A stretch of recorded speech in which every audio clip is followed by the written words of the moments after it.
أشهد أن لا إله إلا الله أشهد أن لا إله إلا الله وحده لا شريك له وأشهد أن محمدا عبده ورسوله أما بعد فأعوذ بالله من الشيطان الرجيم بسم الله الرحمن الرحيم الحمد لله رب العالمين الرحمن الرحيم مالك يوم الدين إياك نعبد وإياك نستعين اهدنا الصراط المستقيم صراط الذين أنعمت عليهم غير المغضوب عليهم ولا الضالين.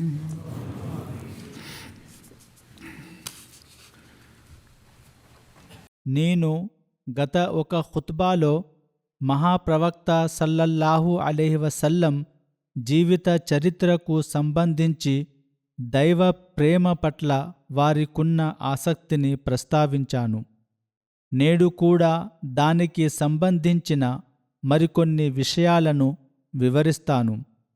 యవ్వనంలో మరియు ప్రవక్త పదవి లభించక ముందే వారి దైవప్రేమ ఎంతగా వారిలో ఉండెనంటే దానివల్ల వారు తప్పించిపోతూ గుహలోకి వెళ్ళి తన ప్రియ దేవునితో ఏకాంతంగా ప్రార్థనలలో నిమగ్నమయ్యేవారు. ఈ ప్రేమ గురించి ప్రస్తావిస్తూ హజరత్ మసీహ్ మౌద్ అలైహిస్సలాతు వస్సలాం ఇలా వివరించారు: వేసవి కాలానికి కూడా ఆధ్యాత్మిక పురోగతికి ఒక ప్రత్యేక సంబంధం ఉందని నేను చూస్తున్నాను. మహాప్రవక్త సల్లల్లాహు అలైహి వసల్లం గారిని గమనించండి. అల్లాహ్ తాలా వారిని మక్కా వంటి నగరంలో పుట్టించాడు. ఆపై వారు ఆ వేసవి కాలంలో ఒంటరిగా హిరా గుహకు వెళ్ళి అల్లాహ్ తాలాను ఆరాధించేవారు. అది ఎంతటి అద్భుతమైన కాలమో కదా. వారే స్వయంగా నీటి సంచిని మోసుకెళ్లేవారు.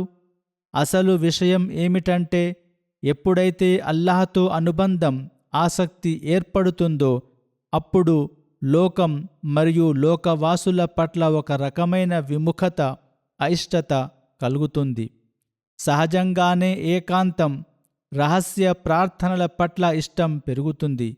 మహాప్రవక్త సల్లల్లాహు అలైహి వసల్లం పరిస్థితి కూడా అలాగే ఉండేది. అల్లాహ్ తాలా ప్రేమలో వారెంతగా లీనమైపోయారంటే ఆ ఏకాంతంలోనే వారు పూర్తి ఆనందాన్ని, అభిరుచిని పొందేవారు.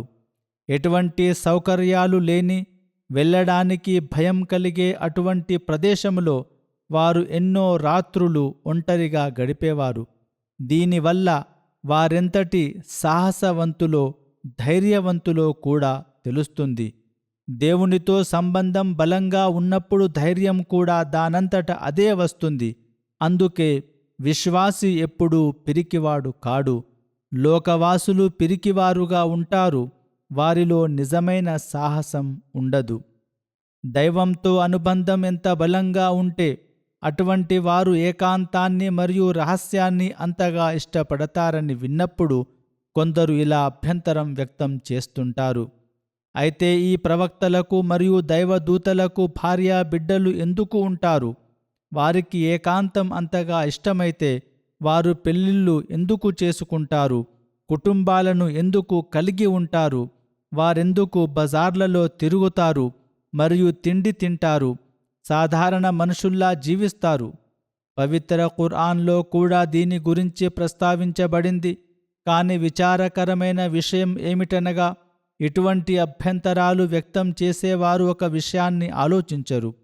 వీరి ఉదాహరణ ఎలా ఉందంటే, ఒక వ్యక్తి ఒకరి ఇంటి తలుపు దగ్గరికి భిక్షం అడగడానికి వెళ్ళాడు. మరొక వ్యక్తి తన స్నేహితుణ్ణి కలవడానికి మాత్రమే వెళ్ళాడు. ఇప్పుడు ఆ యజమాని తన స్నేహితుడి ముందు మంచి భోజనం అనగా పులావు వంటి వడ్డిస్తే అందులో ఆ స్నేహితుడి తప్పేముంది? ఇద్దరు వ్యక్తులు వెళ్తున్నారు. ఒకరు అడుక్కోవడానికి వెళ్లారు, మరొకరు స్నేహితుడిగా వెళ్లారు. ఇప్పుడు ఆ ఇంటి యజమాని తన స్నేహితుడికి మర్యాదలు చేస్తే అందులో ఆ స్నేహితుడి తప్పేమీ లేదు. అంటే తన స్నేహితుడిని కలవడానికి వెళ్ళిన ఆ వ్యక్తికి ఎటువంటి దోషం లేదు. ఆ స్నేహితుడు వడ్డించిన ఆహారంలో రుచిని పొందుతాడు. కాని ఆ భిక్షగాడికి కేవలం ఒక ఎండిపోయిన రొట్టె ముక్క ఇవ్వబడుతుంది. ఒకవేళ అతను అక్కడ ఎక్కువసేపు ఆగితే బయటకు నెట్టివేస్తారు. ఇక్కడ ఇద్దరి పట్ల రెండు రకాల ప్రవర్తనలు ఉన్నాయి. అడుక్కునేవాని పట్ల ఒకలా, స్నేహితుని పట్ల మరోలా. స్నేహితుడిని ఎవరూ బయటకు పంపరు. పైగా అతను ఎంత ఎక్కువ కాలం ఉంటే అతనికి భోజనం పెడితే ఆ ఇంటి యజమానికే సంతోషం కలుగుతుంది. కానీ భిక్షగాడి పట్ల ప్రవర్తన వేరుగా ఉంటుంది. స్నేహితుడిని సాదరంగా ఆహ్వానించి మర్యాదలు చేస్తారు. భిక్షగాడికి ఏదో ఒకటి ఇచ్చి పంపించి వేస్తారు. వారిట్లనిరి. ఈ ప్రవక్తలు, దైవ సందేశహరుల పరిస్థితి కూడా ఇదే విధంగా ఉంటుంది. వారి ముందుకు వచ్చేదేదీ వారి సొంత ఇంద్రియ కోరికల ఫలితం కాదు. వారు అసలైన ఆనందాన్ని, ప్రశాంతతను అల్లాహతాలా స్మరణలో, అతని ధ్యానంలోనే పొందుతారు. వాస్తవానికి వారు ఏకాంతాన్ని మాత్రమే ఇష్టపడతారు. అక్కడ వారు తమ ప్రియ దైవానికి తమ హృదయపూర్వక కోరికలను, ప్రార్థనలను విన్నవించుకుంటారు. ఆ స్థితిలో తమను ఎవరూ చూడకూడదని వారు కోరుకుంటారు. అంతేకాకుండా ఈ బాహ్య సంబంధాలు వారి పరిపూర్ణత కోసం ఏర్పడతాయి. అంటే అల్లాహ్ తాలాతో వారికున్న ప్రేమ సంబంధాలలో అత్యున్నత ప్రమాణాలను సాధించడానికి ఇవి ఒక సాధనంగా ఉంటాయి. హజరత్ ఆయిషా రజల్లాహు అన్హా ఒక హదీసులో హిరా గుహలో జరిగిన దైవారాధన గురించి మహాప్రవక్త సల్లల్లాహు అలైహి వసల్లం స్వయంగా వివరించిన వివరాలను చాలా విస్తారంగా పేర్కొన్నారు. హజరత్ ఆయిషా ఇలా ఉల్లేఖించారు: మొదటగా అల్లాహ్ తాలా ప్రవక్త సల్లల్లాహు అలైహి వసల్లంపై దైవవాణి ప్రక్రియ సత్యమైన కలల ద్వారా ప్రారంభమైంది.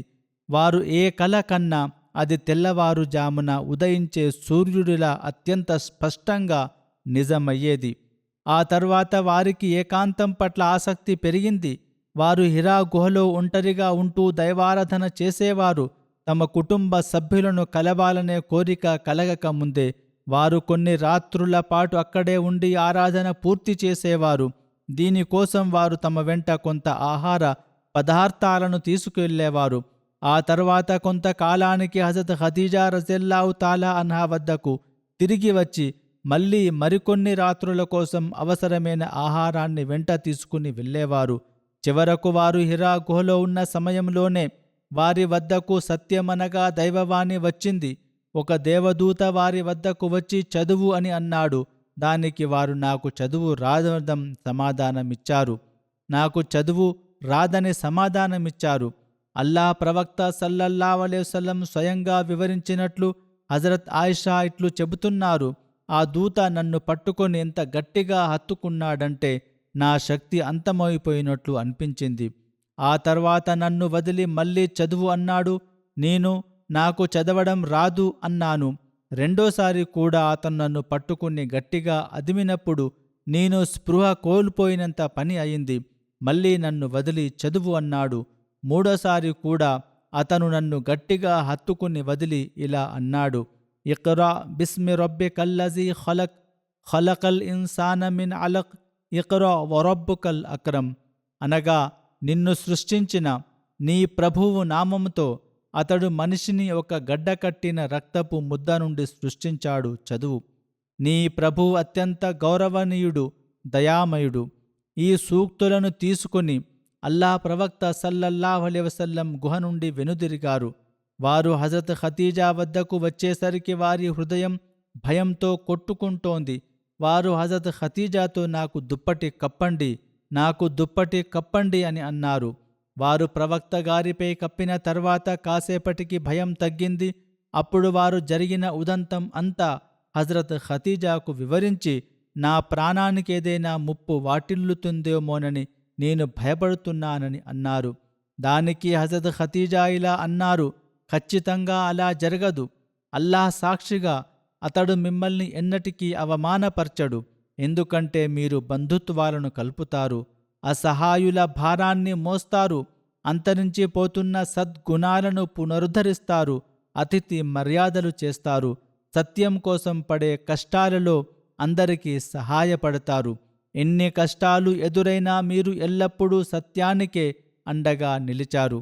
ఆ తర్వాత హజరత్ ఖదీజా రజల్లాహు తాలా అన్హా వారిని తన చిన్నాన్న కుమారుడైన వరకా బిన్ నౌఫిల్ వద్దకు తీసుకెళ్లారు.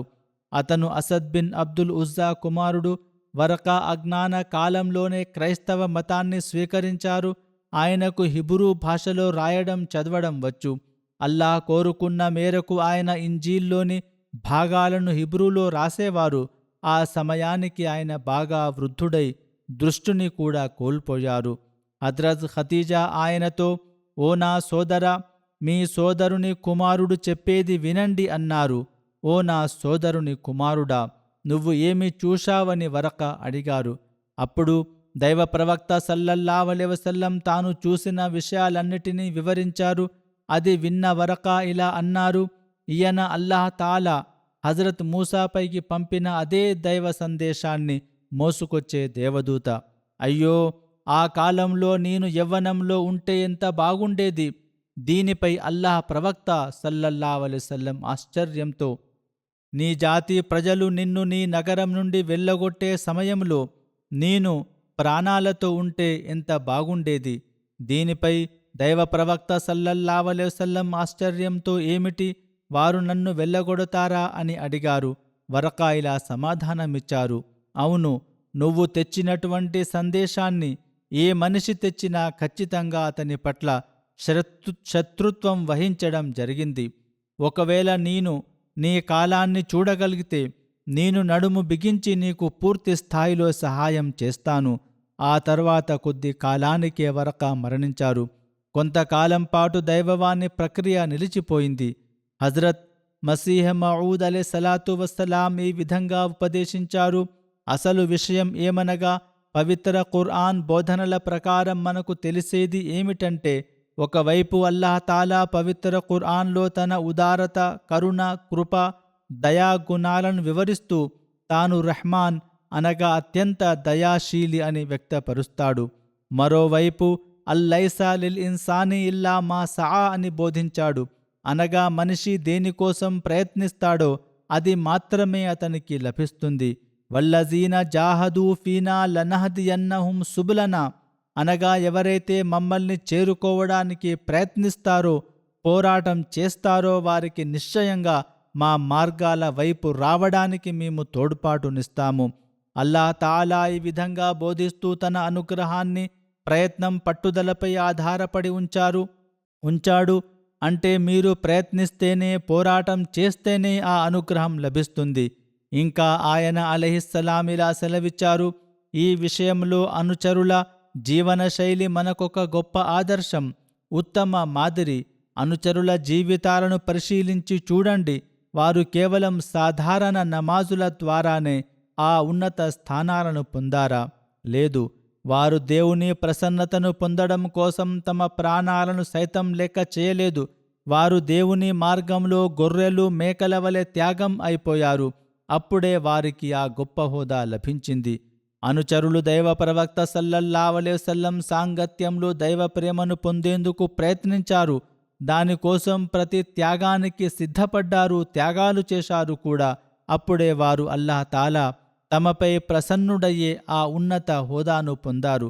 చాలామంది ప్రజలు కేవలం ఒక మంత్రంతోనే తమకు ఆ ఉన్నత పదవులు లభించాలని, దైవ సింహాసనం వరకు తమకు చేరువ దొరకాలని కోరుకోవడం నేను చూశాను. మన పవిత్ర ప్రవక్త సల్లల్లాహు అలైహి వసల్లం కంటే గొప్పవారు ఎవరుంటారు? వారు మానవాళిలో శ్రేష్ఠులు, ప్రవక్తలందరిలో ఉత్తములు. వారే అటువంటి పనులను కేవలం ఒక మంత్రంతో చేయనప్పుడు ఇక ఆ పని చేయగలిగేవారు ఇంకెవరుంటారు? చూడండి, ఆయన సల్లల్లాహు అలైహి వసల్లం హిరా గుహలో ఎటువంటి కఠోర సాధనలు చేశారు దేవునికే తెలుసు. ఆయన ఎంత కాలం పాటు వినమ్రతతో ప్రార్థిస్తూ కన్నీరు మున్నీరుగా విలపించారో. ఆత్మశుద్ధి కోసం ఆయన ప్రాణాలకు తెగించిన ఎటువంటి కష్టాలను కఠిన శ్రమలను భరించారో అప్పుడే దేవుని తరపున ఆ ఆధ్యాత్మిక అనుగ్రహం అవతరించింది. అసలు విషయం ఏమిటంటే మనిషి దేవుని మార్గంలో తనపై ఒక మరణాన్ని తన్ను తాను అర్పించుకునే స్థితిని తెచ్చుకోనంత వరకు అటువైపు నుండి ఎటువంటి గుర్తింపు లభించదు. అయితే ఎప్పుడైతే మనిషి తన వంతుగా అత్యున్నత ప్రయత్నం చేశాడని, నన్ను పొందడం కోసం తనపై మరణాన్ని ఆహ్వానించాడని దేవుడు చూస్తాడో అప్పుడు అతడు స్వయంగా ఆ మనిషి కొరకు ప్రత్యక్షమవుతాడు, అతడిని అనుగ్రహిస్తాడు, తన శక్తిని చూపిస్తూ ఉన్నత శిఖరాలకు చేరుస్తాడు. మరొక చోట హజరత్ మసీహ్ మఊద్ అలైహిస్సలాం ఇలా సెలవిచ్చారు, ప్రవక్తల స్వభావం ఎలా ఉంటుందంటే వారు ఎన్నడూ కీర్తి ప్రతిష్టతలను ఆశించరు. ఏ ప్రవక్త ఎప్పుడూ ప్రసిద్ధిని కోరుకోలేదు. మన పవిత్ర ప్రవక్త సల్లల్లాహు అలైహి వసల్లం కూడా ఏకాంతాన్ని, ఒంటరితనాన్ని ఇష్టపడేవారు. వారు ఆరాధన చేయడం కోసం ప్రజలకు దూరంగా హిరా అనే ఒక నిర్జనమైన గుహలోకి వెళ్ళిపోయేవారు. ఆ గుహ ఎంత భయంకరంగా ఉండేదంటే ఏ మనిషి అక్కడికి వెళ్ళే సాహసం చేసేవాడు కాదు.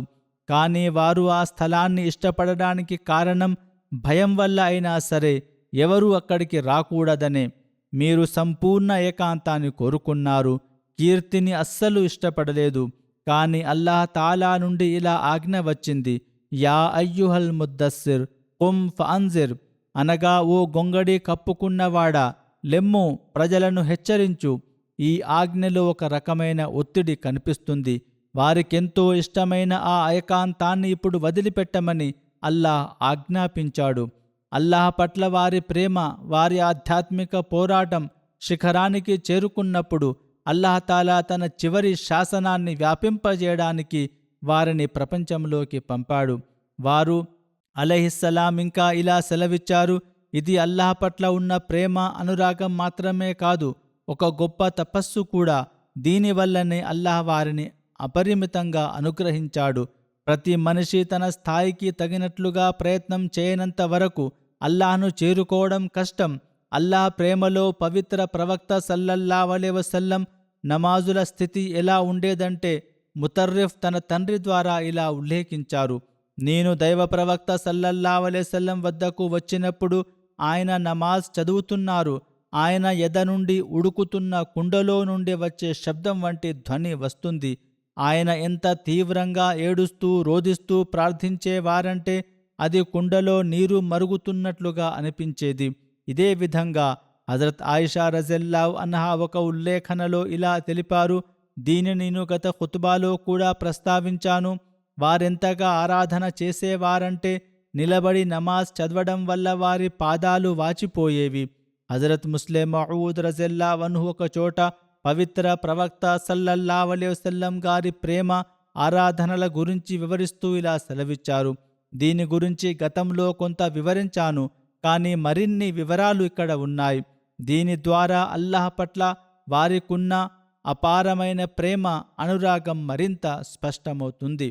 హజరత్ ముస్లిం మఊద్ రజల్లాహు తాలా అన్హు ఈ విధంగా వ్రాశారు, హజరత్ ఆయిషా రజల్లాహు అన్హా గారు ఇలా సెలవిచ్చారు, దైవ ప్రవక్త సల్లల్లాహు అలైహి వసల్లం తమ చివరి అనారోగ్య సమయంలో ఉన్నప్పుడు విపరీతమైన నీరసం వల్ల నమాజ్ చేయించే స్థితిలో లేరు.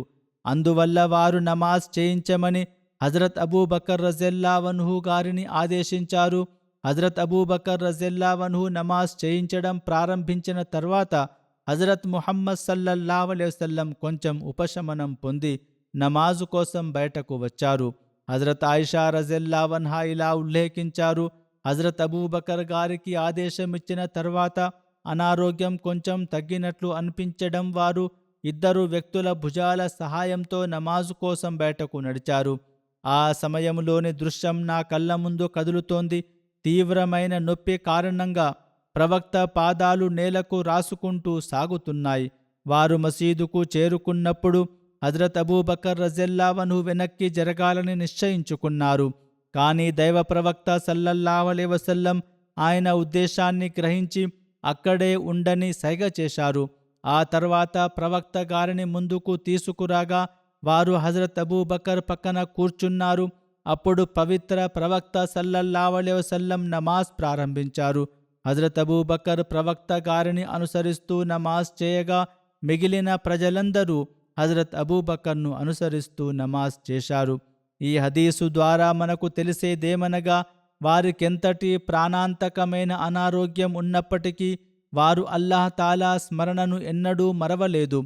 సాధారణంగా ప్రజలను చూస్తుంటాం, చిన్నపాటి అనారోగ్యం కలగగానే అన్ని ఆరాధనలను మర్చిపోతారు. సమూహ నమాజులు, ఇతర నిబంధనల విషయంలో తరచుగా నిర్లక్ష్యం జరుగుతుంటుంది. కానీ వారి సల్లల్లాహు అలైహి వసల్లం స్థితి ఎలా ఉండేదంటే, సాధారణ అనారోగ్యం పక్కన పెడితే వారు మరణించిన ఆఖరి అనారోగ్యంలో కూడా తీవ్రత ఎంతలా ఉందంటే, వారు మాటి మాటికి స్పృహ కోల్పోయేవారు, కనీసం లేవలేని స్థితిలో ఉండేవారు. కానీ నమాజ్ సమయం కాగానే నిశ్శబ్దంగా ఇంట్లో కూర్చుని ఉండడాన్ని వారు భరించలేకపోయారు. ఆ సమయంలోనే ఇద్దరు వ్యక్తుల భుజాలపై ఆసరా తీసుకుని అడుగులు తడబడుతున్నా సరే ఆ బలహీన స్థితిలో కూడా జమాత్తో నమాజ్ కోసం మసీదుకు విచ్చేశారు. నిశ్చయంగా బాహ్యంగా ఇది ఒక సాధారణ విషయంగా అనిపించవచ్చు. కానీ ఒకసారి మహాప్రవక్త సల్లల్లాహు అలైహి వసల్లం ఆనాటి పరిస్థితిని, ఆ దైవ స్మరణ పట్ల ఆయనకున్న తపనను చూడండి. అప్పుడు మీకు అర్థమవుతుంది, ఇది సామాన్యమైన సంఘటన కాదు. అది ఆయన హృదయంలో దైవ స్మరణ పట్ల ఉన్న గాఢమైన అనురాగానికి ఒక ప్రతిబింబం. విఘ్నత కలిగిన ప్రతి వ్యక్తి అర్థం చేసుకోగలడు. దైవ స్మరణే ఆయనకు ప్రాణాధారం. అది లేకుండా ఆయన జీవితంలో ఏ రుచిని పొందలేకపోయేవారు. అందుకే ఆయన ఒక చోట ఇలా సెలవిచ్చారు, ఖుర్రతు ఐనీ ఫిస్సలాత్, అనగా నమాజులో నా కళ్ళకు చలవ, శాంతి లభిస్తుంది. శాసనం ప్రకారం అనారోగ్య స్థితిలో వారు బాజమాత్ నమాజ్ కోసం మసీదుకు రావడం అనివార్యమేమీ కాదు. ఎందుకంటే ఇస్లామీయ శాసనం అటువంటి స్థితిలో ఎవరిని బలవంతం చేయదు. ఇంట్లోనే నమాజ్ చదువుకోవచ్చు. కానీ అది దైవ ప్రేమపు శాసనం. శాసనం, ఆజ్ఞలు ఒకెత్తు అయితే ఆయన ఆచరించిన విధానం ప్రేమతో నిండినది. ఇందులో ప్రేమ, అనురాగం ఉట్టిపడుతున్నాయి. నిశ్చయంగా శాసనం వారికి ఇంట్లోనే నమాజ్ చేసుకునే అనుమతి ఇచ్చింది. కానీ దైవ స్మరణపై వారికున్న మక్కువ వారిని ఊరుకోనివ్వలేదు. ఏ కష్టమైనా భరించి అన్ని నిబంధనలతో తన ప్రియమైన అల్లాహ్ను స్మరించాలని అది మిమ్మల్ని ప్రేరేపించింది. అంతటి అనారోగ్య స్థితిలోనే దైవ స్మరణతో వారికి అటువంటి అనుబంధం ఉంటే, ఇక ఆరోగ్యంగా ఉన్నప్పుడు వారు ఎంతటి ఉత్సాహంతో ఆ దేవుడి స్మరణలో మునిగిపోయేవారో ఊహించుకోవచ్చు. పవిత్ర ప్రవక్త సల్లల్లాహు అలైహి వసల్లం గారికి అల్లాహ్ తాలాతో ఎటువంటి సంబంధం ఉండేదంటే, దేవుని ప్రస్థానవన రాగానే ఆయన ఒక గొప్ప ఉత్సాహం ఉరకలెత్తేది. అనారోగ్యంలోనైనా ఆరోగ్యంలోనైనా దైవ స్మరణే వారి ఆహారం. ఇదే అలవాటును, ఇదే గుణాన్ని వారు తన అనుచరులలో కూడా కలిగించాలని ఆశించారు. గత ఖుతుబాలో నేను వారి జీవిత చరిత్ర గురించి వివరిస్తూ ఒక సంక్షిప్త హదీసును ప్రస్తావించాను. అందులో మళ్ళీ వివరించాల్సిన కొన్ని అంశాలున్నాయి. అందుకే దీనిని పేర్కొంటున్నాను. ఒకసారి పవిత్ర ప్రవక్త సల్లల్లాహు అలైహి వసల్లం బనీ అమ్ర్ బిన్ ఔఫ్ తెగ వారి మధ్య రాజీ కుదర్చడానికి వెళ్లారు. వారి మధ్య ఏదో గొడవ జరుగుతుంటే దానిని పరిష్కరించడానికి వారు వెళ్లారు. ఆ సమయంలో నమాజ్ సమయం అయ్యింది. మసీదు నబవీలో ముఅజ్జిన్ అజాన్ ఇచ్చి హజరత్ అబూబకర్ రజల్లాహు అన్హు వద్దకు వచ్చి, మీరు నమాజ్ చేయిస్తారా, నేను ఇకామత్ చెప్పనా అని అడిగారు. దానికి ఆయన సరే అని సమాధానమిచ్చారు. హజరత్ అబూబకర్ నమాజ్ చేయించడానికి నిలబడ్డారు. ఇంతలో దైవ ప్రవక్త సల్లల్లాహు అలైహి వసల్లం కూడా విచ్చేశారు. ప్రజలు నమాజ్ చదువుతున్నారు. వారొక వరుస గుండా నడుచుకుంటూ వెళ్ళి మొదటి వరుసలో నిలబడ్డారు. వారు వచ్చిన విషయం హజరత్ అబూబకర్కు తెలియజేయడానికి ప్రజలు చప్పట్లు కొట్టడం ప్రారంభించారు. కానీ హజరత్ అబూబకర్ నమాజ్ చదువుతున్నప్పుడు దేనిపై ధ్యానం పెట్టేవారు కాదు. ఆరాధనలో ఆయనకొక వింతైన తన్మయత్వం ఉండేది. అటూ ఇటూ దృష్టి మళ్లించేవారు కాదు. చప్పట్లు కొట్టడం ఎక్కువయ్యేసరికి హజరత్ అబూబకర్ గమనించి పవిత్ర ప్రవక్త సల్లల్లాహు అలైహి వసల్లం విచ్చేశారని తెలుసుకున్నారు. మహాప్రవక్త సల్లల్లాహు అలైహి వసల్లం అక్కడే ఉండి నమాజు కొనసాగించమని ఆయనకు సైగ చేశారు. అప్పుడు హజరత్ అబూబకర్ తన చేతులు పైకెత్తి అల్లాహ్ తనకు ప్రసాదించిన ఆ గౌరవానికి కృతజ్ఞతలు తెలుపుతూ స్తుతించారు. ఆ తర్వాత ఆయన వెనక్కి జరిగి వరుసలలో కలిసిపోయారు. మహాప్రవక్త సల్లల్లాహు అలైహి వసల్లం ముందుకు వెళ్ళి నమాజ్ చేయించారు. నమాజు పూర్తయిన తర్వాత వారిలా అడిగారు: ఓ అబూబకర్, నేను అక్కడే ఉండమని ఆజ్ఞాపించిన నమాజ్ చేయించడానికి నీకు అభ్యంతరం ఏమి కలిగింది?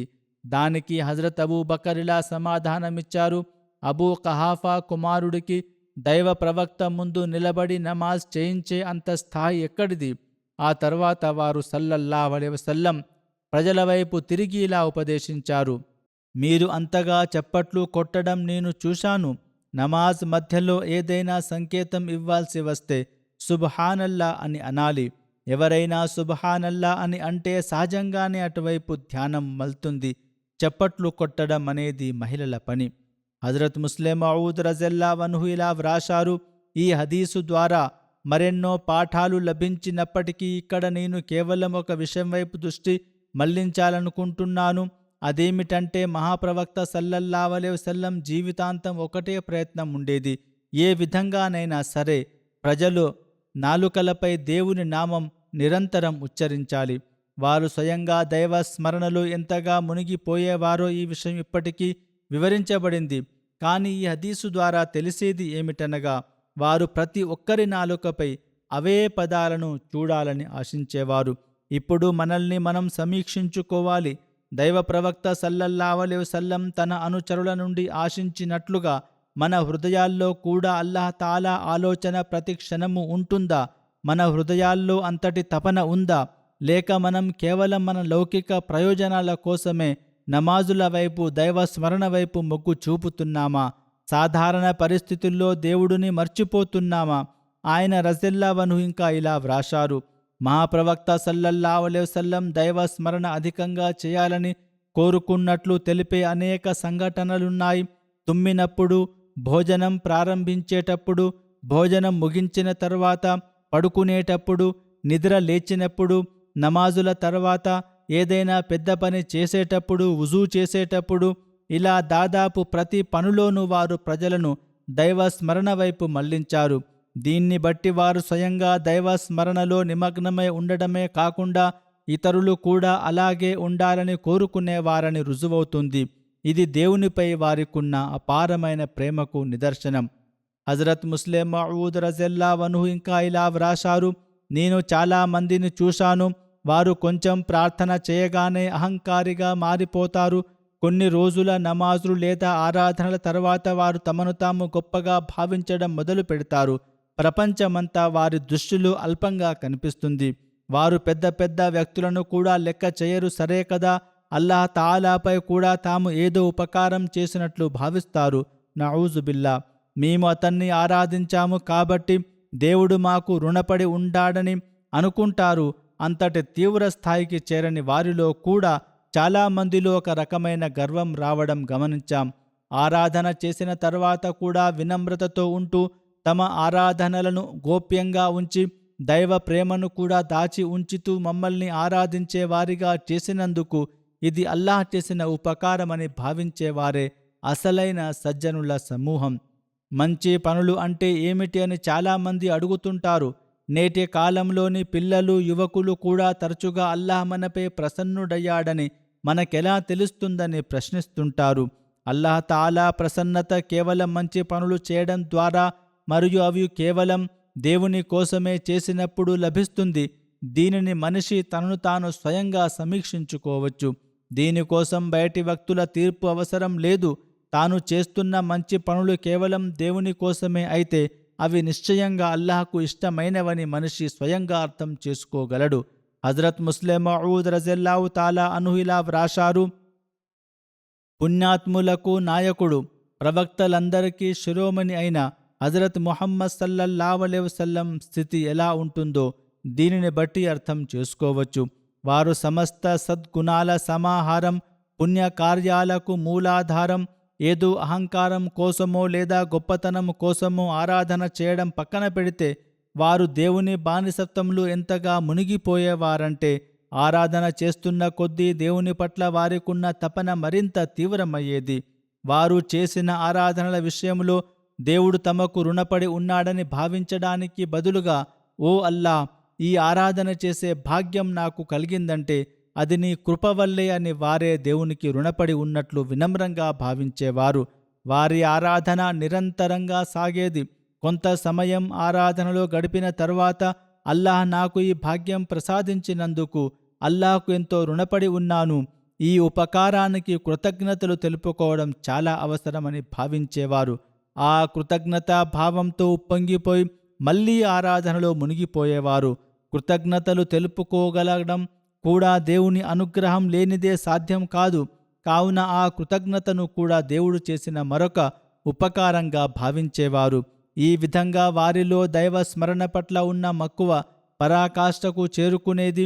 వారు తమ ప్రభువు ఆరాధనలో ఎంతగా నిమగ్నమై ఉండేవారంటే ఆ ప్రేమపూర్వక సంభాషణల పరంపర ఎంత సుదీర్ఘంగా సాగేదంటే, ఆరాధన చేస్తూ నిలబడడం వల్ల తరచుగా వారి పాదాలు వాచిపోయేవి.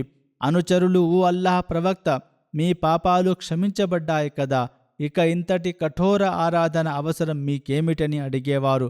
దానికి వారు, మరి నేను దేవునికి కృతజ్ఞత కలిగిన దాసునిగా ఉండవద్దా అని జవాబిచ్చేవారు. హజరత్ ముగీరా బిన్ షోబా రజల్లాహు అన్హు ఇలా ఉల్లేఖించారు, పవిత్ర ప్రవక్త సల్లల్లాహు అలైహి వసల్లం నమాజు కోసం నిలబడితే ఎంత సమయం నిలబడేవారంటే వారి పాదాలు లేదా పిక్కలు వాచిపోయేవి.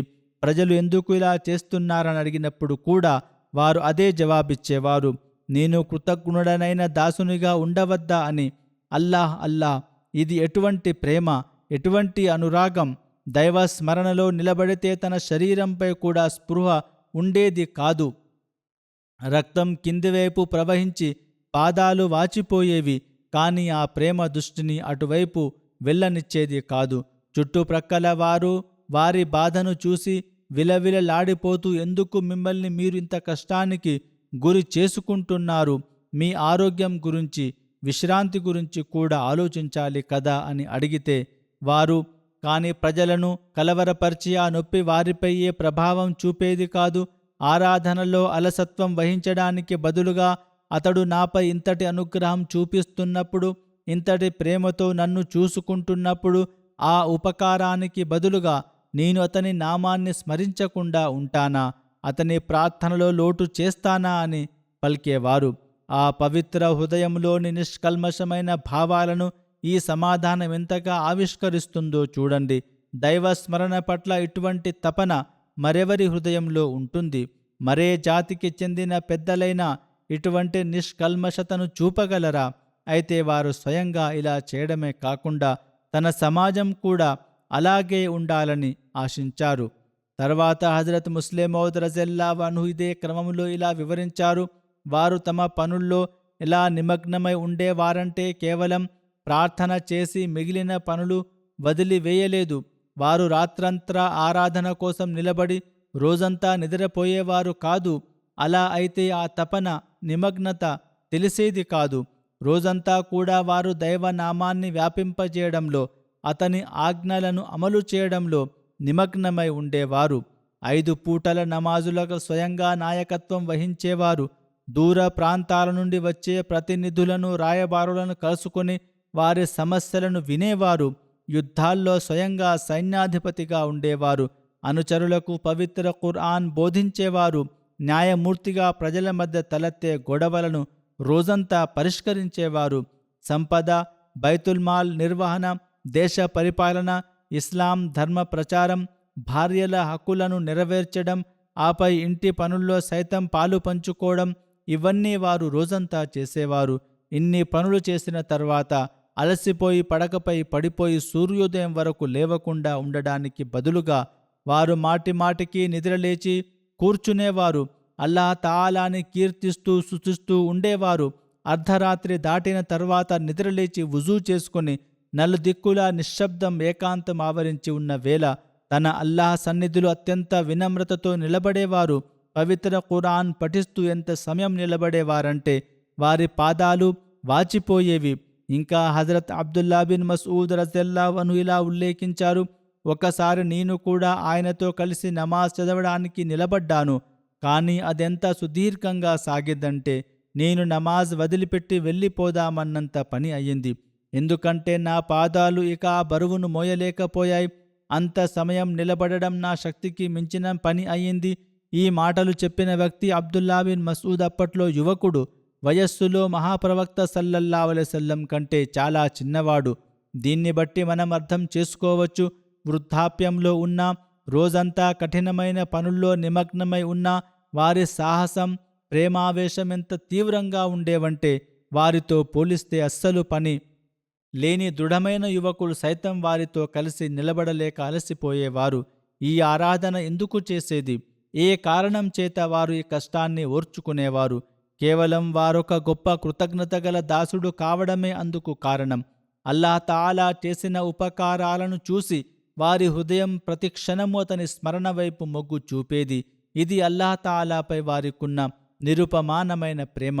అబూ సల్మా బిన్ అబ్దుర్ రెహమాన్ ఉల్లేఖన ప్రకారం ఆయన హజరత్ ఆయిషా రజల్లాహు తాలా అన్హా గారిని రమజాన్ మాసంలో దైవ ప్రవక్త సల్లల్లాహు అలైహి వసల్లం నమాజ్ ఎలా ఉండేదని అడిగారు. ఇప్పుడు మనకు కూడా మరో నెల రోజుల్లో రమజాన్ రాబోతుంది. మనం రమజాన్లో ఎలాగూ ఆరాధనలు చేస్తాము, కానీ అంతకు ముందు నుండే ఈ ప్రయత్నం ప్రారంభించాలి.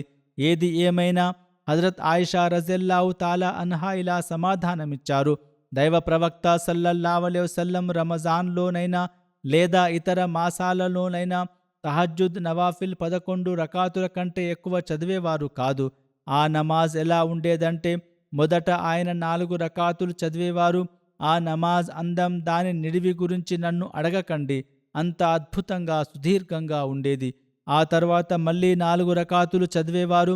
ఆ నమాజ్ అందం, నిడివి గురించి కూడా నన్ను అడగకండి. చివరగా ఆయన 3 రకాతుల విత్ర్ నమాజ్ చదివేవారు. అప్పుడు నేను హజరత్ ఆయిషా ఇలా అడిగాను: ఓ అల్లాహ్ ప్రవక్త, వారు వితురు చదవడానికి ముందే నిద్రపోతారా? అంటే వారు 4 రకాతులు చదివిన తర్వాత కొంచెం విశ్రాంతి తీసుకుని ఆపై వితురు చదువుతారా అని ఆమె ఉద్దేశం. వారు హజరత్ ముహమ్మద్ సల్లల్లాహు అలైహి వసల్లం ఇలా సమాధానమిచ్చారు: నా కళ్ళు నిద్రపోతాయి, కానీ నా హృదయం నిద్రపోదు. అది అల్లాహ్ తాలా ప్రేమలో ఎల్లప్పుడూ మేల్కొనే ఉంటుంది. హజరత్ మసీహ్ మౌఊద్ అలైహిస్సలాం మహాప్రవక్త సల్లల్లాహు అలైహి వసల్లం జీవిత చరిత్ర గురించి వివరిస్తూ ఆయనకు దేవునితో ఉన్న సామీప్యం గురించి మరొక చోట అల్లాహ్ తాలా ఇలా సెలవిచ్చాడని పేర్కొన్నారు: కుల్ ఇన్న సలాతీ వ నుసుకీ వ మహ్యాయ వ మమాతీ లిల్లాహి రబ్బిల్ ఆలమీన్. అనగా, ఓ ప్రవక్త, వారితో ఇలా చెప్పు: నిశ్చయంగా నా నమాజ్, నా త్యాగం, నా జీవితం మరియు నా మరణం అన్నీ సమస్త లోకాల ప్రభువైన అల్లాహ్ కోసమే. దీని అర్థం ఏమిటంటే, ప్రజలకు తెలియజేయి, నా స్థితి ఎలా ఉందంటే, నేను నా స్వంత అస్తిత్వాన్ని పూర్తిగా మర్చిపోయాను, అల్లాహ్లో లీనమైపోయాను. నా సమస్త ప్రార్థనలు దేవుని కోసమే అయిపోయాయి. మనిషి పరిపూర్ణత సాధించనంత వరకు దేవుని కోసం నిష్కల్మషంగా ఆరాధన చేయలేడని ఇది సూచిస్తుంది. పరిపూర్ణత లేని వ్యక్తి ఆరాధనలో కొంత భాగం దేవుని కోసం ఉంటే, కొంత భాగం తన స్వార్థం కోసం ఉంటుంది. ఎందుకంటే వాడు దేవునికి ఇవ్వాల్సిన గౌరవ మర్యాదలను తన స్వంత అహంకారానికి ఇచ్చుకోవాలని ఆశిస్తాడు. ఇదే ఆరాధన అసలు వాస్తవం.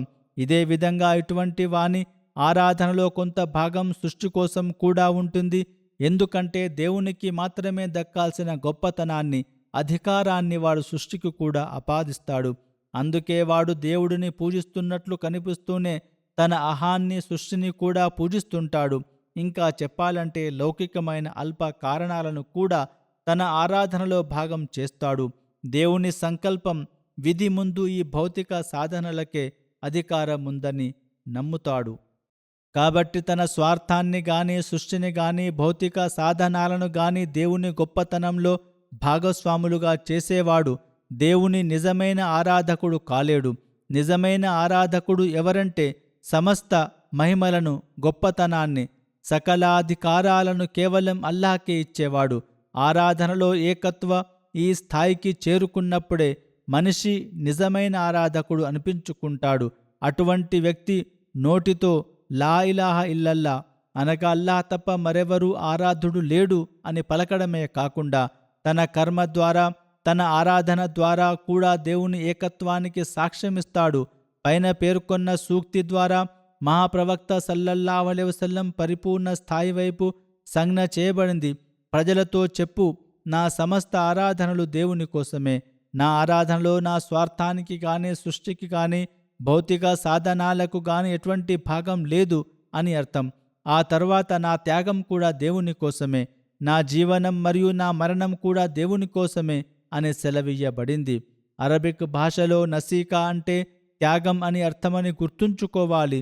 సూక్తిలో ఉన్న నుసుక్ అనే పదం దీనికి బహువచనం. దీనికి మరొక అర్థం ఆరాధన. కాబట్టి ఇక్కడ ఆరాధన, త్యాగం అనే రెండు అర్థాలకు వర్తించే పదాన్ని ఉపయోగించడం జరిగింది. పరిపూర్ణమైన ఆరాధన అంటే దేనిలోనైతే స్వార్థం, కృషి, సృష్టి, భౌతిక సాధనాల ప్రమేయం ఉండదో అది వాస్తవానికి ఒక గొప్ప త్యాగం. అలాగే పరిపూర్ణమైన త్యాగం అనేది నిజానికి పరిపూర్ణమైన ఆరాధన అని ఇది సూచిస్తుంది. ఆ తర్వాత నా జీవనం, నా మరణం దేవుని కోసమే అని చెప్పబడిన చివరి వాక్యం త్యాగం అనే పదానికి వివరణ ఇస్తుంది. ఎవరూ పొరపాటున ఇక్కడ త్యాగం అంటే కేవలం మేకనో, ఆవునో లేదా ఒంటెనో బలివ్వడమని అనుకోకూడదు. నా జీవనం, నా మరణం ప్రత్యేకంగా దేవుని కోసమేనన్న మాట ద్వారా ఈ త్యాగం అంటే ఆత్మత్యాగమని స్పష్టంగా అర్థమవుతుంది. కుర్బానీ అనే పదం కుర్బ్, సామీప్యం నుండి ఉద్భవించింది. దేవుని సామీప్యం ఎప్పుడూ లభిస్తుందంటే మనిషిలోని సమస్త స్వార్థపూరిత శక్తులు, ప్రాపంచిక వాంఛల కదలికలపై మరణం సంభవించినప్పుడు, అంటే వాటిని పూర్తిగా అదుపు చేసినప్పుడు మాత్రమే దేవుని సామీప్యం లభిస్తుందని ఇది సూచిస్తుంది. మొత్తానికి ఈ సూక్తి మహాప్రవక్త సల్లల్లాహు అలైహి వసల్లంనకు దేవునితో ఉన్న అత్యున్నతమైన సామీప్యానికి ఒక గొప్ప నిదర్శనం. అల్లాహ్ తాలాతో వారికి పరాకాష్ఠకు చేరుకున్న పరిపూర్ణమైన సామీప్యం ఉంది.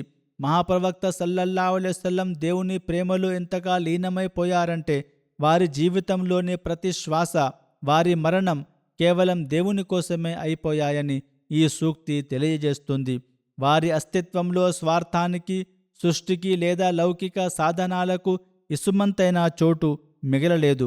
వారి ఆత్మ దేవుని ముంగిట ఎంతటి నిష్కల్మషతతో వాలిపోయిందంటే దానిలో అన్యుల అనగా దేవుడు తప్ప ఇతర శక్తుల ప్రమేయం ఒక ఇసుక రేణువంత కూడా లేదు. హజరత్ మసీహ్ మౌద్ అలైహిస్సలాం మరొక చోట ఈ విధంగా సెలవిచ్చారు: అల్లాహ్ తాలా కొన్ని వస్తువులను ధర్మబద్ధం చేసినప్పటికీ దాని అర్థం జీవితమంతా వాటిలోనే గడపాలని కాదు. అల్లాహ్ తాలా తన ప్రియమైన బానిసల లక్షణాల గురించి ఇలా సెలవిచ్చాడు: వల్లదీనా యబీతూన లిరబ్బిహిం సుజ్జదం వ ఖియామా, అనగా వారు తమ ప్రభువు కోసం రాత్రులను సాష్టాంగంలో నిలబడి ప్రార్థించడంలో గడుపుతారు. ఇప్పుడు చూడండి, పగలు రాత్రి భార్యల వ్యామోహంలో మునిగిపోయేవాడు దేవుని సంకల్పం ప్రకారం రాత్రులను ఆరాధనలు ఎలా గడపగలడు? అటువంటి వాడు తన భార్యలను దేవునికి భాగస్వాములుగా చేసినట్లే లెక్క. మహాప్రవక్త సల్లల్లాహు అలైహి వసల్లం గారికి 9 మంది భార్యలు ఉన్నప్పటికీ వారు రాత్రులంతా దేవుని ఆరాధనలోనే గడిపేవారు. ఒక రాత్రి వారు హజరత్ ఆయిషా సిద్దికా రజల్లాహు అన్హా వారి ఇంట్లో ఉండాల్సిన వంతు. రాత్రి కొంత సమయం గడిచిన తర్వాత హజరత్ ఆయిషా గారికి మెలకువ వచ్చింది. చూస్తే వారు అక్కడ లేరు. వారు బహుశా వేరే భార్య దగ్గరకు వెళ్లారేమో అని ఆమెకు సందేహం కలిగింది. ఆమె లేచి ప్రతి ఇంట్లో వెతికింది, కానీ వారు ఎక్కడా కనిపించలేదు. చివరకు ఆమె చూస్తే వారు కబ్రస్థాన్లో సాష్టాంగములో పడి విలపిస్తున్నారు. ఇప్పుడు ఆలోచించండి, ప్రాణమున్న ఎంతో ప్రియమైన భార్యను వదిలిపెట్టి మరణించిన వారు ఉండే కబ్రిస్తానుకు వెళ్ళి వారు రోధిస్తున్నారు. అంటే ఆయన వివాహాలు కేవలం శారీరక సుఖాల కోసం లేదా వాంఛల కోసమని ఎవరైనా ఎలా అనగలరు? వారిపై విమర్శలు చేసేవారు ఇటువంటి విషయాలపైనే అభ్యంతరాలు వ్యక్తం చేస్తూ ఉంటారు. మొత్తానికి మీరు బాగా గుర్తుంచుకోవాల్సిన విషయం ఏమిటంటే, మీపై ప్రాపంచిక వాంఛలు గెలవకూడదు అన్నదే దేవుని అసలు ఉద్దేశం. ఒకవేళ దైవభీతిని పరిపూర్ణం చేసుకోవడానికి నిజమైన అవసరం ఏర్పడితేనే మరో వివాహం చేసుకోండి. హజరత్ మసీహ్ మౌద్ అలైహిస్సలాం జమాత్ సభ్యులకు ఈ సాధారణ బోధన చేస్తూ నిష్ఠాపరతను దృష్టిలో ఉంచుకుని వివాహం చేసుకోవాలే తప్ప కేవలం వ్యక్తిగత కోరికలు లేదా శారీరక వాంఛల కోసం వివాహాలు చేసుకోకూడదని లేదా ఎక్కువ మంది భార్యలను ఉంచుకోకూడదని సెలవిచ్చారు. నేటి కాలంలో దీనిపై అనేక ఫిర్యాదులు వస్తున్నాయి. ఇస్లాం దీనికి అనుమతి ఇవ్వదు. అవసరం అనేది ధర్మబద్ధంగా ఉండాలి. ఇస్లాంపై విమర్శలు రావడానికి కారణం ఎవరైతే ఇస్లాం పేరుతో అక్రమంగా వివాహాలు చేసుకుంటారో వారి వల్లే ఇస్లాంలో బహుభార్యత్వానికి అనుమతి ఉందని విమర్శలు తలెత్తుతాయి. అయితే ముస్లింలు విమర్శకులు ఇద్దరూ ఒక విషయం గుర్తుంచుకోవాలి. దీనికోసం కొన్ని కఠినమైన నిబంధనలు ఉన్నాయి. వాటిని నెరవేర్చడం అత్యంత అవసరం. హజరత్ అనస్ రజల్లాహు అన్హు ఉల్లేఖించిన ఒక హదీసులో దైవ ప్రవక్త సల్లల్లాహు అలైహి వసల్లం ఇలా ఉపదేశించారు: ప్రాపంచిక వస్తువులలో నాకు భార్య సుగంధ ద్రవ్యమంటే ఇష్టం, కానీ నా కళ్ళకు చల్లదనాన్ని ఇచ్చేది మాత్రం నమాజ్. దీనికి సంబంధించి హజరత్ ముస్లిం మౌద్ రజల్లాహు అన్హు ఇచ్చిన వివరణను నేను ఇక్కడ మళ్ళీ ప్రస్తావిస్తున్నాను. ఖుర్రతు ఐనీ ఫిస్ సలాత్ అనగా నమాజులో నా కళ్ళకు చల్లదనం ఉంచబడింది అనే ఈ వాక్యం ఇతర మతాలతో పోలిస్తే ఇస్లాంకు ఉన్న ఒక విశిష్టమైన గుర్తింపు. ప్రపంచంలో మరే ఇతర జాతిలోనూ నమాజ్ లాంటి క్రమబద్ధమైన ఆరాధన లేదు. గత మతాలన్నీ కేవలం బాహ్య కదలికలపైనే దృష్టి పెట్టాయి, లేదా వారి ఆరాధనా సమయాల మధ్య విరామం చాలా ఎక్కువగా ఉండటం వల్ల ఆధ్యాత్మికత బలహీనపడిపోయింది. కానీ ఇస్లాం మాత్రమే తన అనుచరులను రోజుకు 5 సార్లు ఆరాధన కోసం పిలిచే ఏకైక ధర్మం. ఆధ్యాత్మికతను కాపాడుకోవడానికి, కేవలం ప్రాపంచిక విషయాల్లోనే మునిగిపోకుండా ఉండడానికి ఈ 5 పూటల నమాజులను పాటించడం ఎంతో అవసరమని ప్రజలు గుర్తించాలి. హజరత్ ముస్లిం మౌద్ రజల్లాహు తాలా అన్హు ఇలా వ్రాశారు: క్రైస్తవులు, హిందువులు వారానికి ఒకసారి మాత్రమే ఆరాధన కోసం వెళ్తారు. వారిలో కొందరు వ్యక్తులు రేయింబవదుల్లో ఆరాధన చేయవచ్చు, కానీ ఇక్కడ సామూహిక ఆరాధన గురించి మాట్లాడుతున్నాము. రోజులో పలుమార్లు ఆరాధన చేయమని ఆజ్ఞాపించింది కేవలం మహాప్రవక్త సల్లల్లాహు అలైహి వసల్లం మాత్రమే. అంతేకాకుండా సలాత్ అంటే దుఆ, ప్రార్థన అని కూడా అర్థం. ఈ విధంగా దైవ ప్రవక్త సల్లల్లాహు అలైహి వసల్లం ప్రార్థనపై ఎంతో ఒత్తిడి తెచ్చారు. ఇతర మతాల ఆరాధనలో బాహ్య విషయాలకు ప్రాముఖ్యత ఇచ్చి వాటి ద్వారా ఆరాధనలు ఆనందాన్ని కలిగించడానికి ప్రయత్నిస్తారు. ఉదాహరణకు ఆర్య సమాజం లేదా క్రైస్తవ మతంలో పాటలు, సంగీతం ఉంటాయి. కానీ మహాప్రవక్త సల్లల్లాహు అలైహి వసల్లం ఇలా సెలవిచ్చారు: నాకు ప్రసాదించబడిన ఆరాధనలోనే అసలైన ఆనందం ఉంది. ఆ ఆనందాన్ని మరే ఇతర మతం కూడా అందుకోలేదు. కాబట్టి పాటలు, సంగీతం కాదు, నిశ్శబ్దంగా అల్లాహ్ తాలాను ఆరాధించడం, అతన్ని స్తుతించడం, అతని పవిత్రతను కొనియాడడం, కన్నీరు మున్నీరుగా విలపిస్తూ వేడుకోవడం, ఇవే ఆరాధనలోని అసలైన రుచిని చూపిస్తాయి. దీనివల్లనే అల్లాహ్ తాలా పట్ల ప్రేమ కూడా పెరుగుతుంది. కావున మనం మహాప్రవక్త సల్లల్లాహు అలైహి వసల్లం ఆదర్శాన్ని అనుసరిస్తూ నమాజులు, ఆరాధనల విషయంలో ఇటువంటి ఉన్నత ప్రమాణాలను పొందేందుకు ప్రయత్నించవలెను. అప్పుడే మనం నిజమైన ముస్లిములమని పిలువబడతాము. హజరత్ మసీహ్ మౌఊద్ అలైహిస్సలాతు వస్సలాం హజరత్ మీర్ నాసిర్ నవాబ్ గారికి వ్రాసిన ఒక లేఖలో ఇలా ఉపదేశించారు: మీరు మీ ఆచరణాత్మక మార్గం గురించి అడిగిన ప్రశ్నకు సమాధానం ఇదే. మహాప్రవక్త సల్లల్లాహు అలైహి వసల్లంను యథార్థంగా అనుసరించడం పట్ల ఆసక్తి పెంచుకోండి. దైవ ప్రవక్త సల్లల్లాహు అలైహి వసల్లం ఏ పనులపై అయితే అత్యంత మక్కువ చూపారో అవి 2: ఒకటి నమాజ్, రెండవది జిహాద్. నమాజ్ గురించి మహాప్రవక్త సల్లల్లాహు అలైహి వసల్లం ఇలా ఆదేశించారు: ఖుర్రతు ఐనీ ఫిస్ సలాత్ అనగా నా కళ్ళకు చల్లదనం నమాజులో ఉంచబడింది. ఇక జిహాద్ గురించి వారిలా ఉపదేశించారు: నేను అల్లాహ్ మార్గంలో షహీద్ అవ్వాలని, మళ్ళీ బ్రతికించబడాలని, మళ్ళీ షహీద్ అవ్వాలని, మళ్ళీ బ్రతికించబడాలని, మళ్ళీ షహీద్ అవ్వాలని కోరుకుంటున్నాను. ఈ విషయాన్ని ప్రస్తావిస్తూ హజరత్ మసీహ్ మౌఊద్ అలైహిస్సలాతు వస్సలాం ఇలా వివరించారు: ఈ కాలంలో జిహాద్ ఆధ్యాత్మిక రూపాన్ని సంతరించుకుంది. ఇస్లాం సందేశాన్ని ఎలుగెత్తి చాటడానికి ప్రయత్నించడమే నేటి జిహాద్. విమర్శకుల ఆరోపణలకు సమాధానమివ్వడం, ఇస్లాం ధర్మ గొప్పతనాన్ని ప్రపంచమంతా వ్యాపింపజేయడం మరియు మహాప్రవక్త సల్లల్లాహు అలైహి వసల్లం సత్యసంధతను లోకానికి చాటి చెప్పడం, దేవుడు మరో మార్గాన్ని చూపే వరకు ఇదే అసలైన జిహాద్. అయితే మన కలం ద్వారా చేసే జిహాద్ ధర్మ ప్రచారంలో శుభం కలగాలంటే మనం మన ఆరాధనల స్థాయిని, అల్లాహ్ తాలా పట్ల మనకున్న ప్రేమను కూడా పెంచుకోవాలి. మనం ఈ జిహాదులో భాగస్వాములం కావాలని ఆశిస్తే అల్లాహ్ ప్రేమ వైపు, ప్రార్థనల వైపు, మన ఆరాధనల వైపు ప్రత్యేక శ్రద్ధ వహించవలెను. మహాప్రవక్త సల్లల్లాహు అలైహి వసల్లం ఆదర్శాన్ని అనుసరిస్తూ మనం ఇలా చేసినప్పుడే మన పనుల్లో శుభం కలుగుతుంది. అల్లాహ్ మనకు అటువంటి అనుగ్రహం ప్రసాదించుగాక. ఆమీన్. నేడు బంగ్లాదేశ్ జమాత్ జల్సా అనగా వార్షిక సభ కూడా జరుగుతోంది. అక్కడ వ్యతిరేకత కూడా చాలా ఎక్కువగా ఉంటుంది. వారి కోసం కూడా ప్రార్థించండి. అల్లాహ్ వారందరినీ తన రక్షణలో ఉంచుగాక. వారి జల్సా ఎటువంటి ఆటంకాలు లేకుండా క్షేమంగా విజయవంతంగా ముగియుగాక.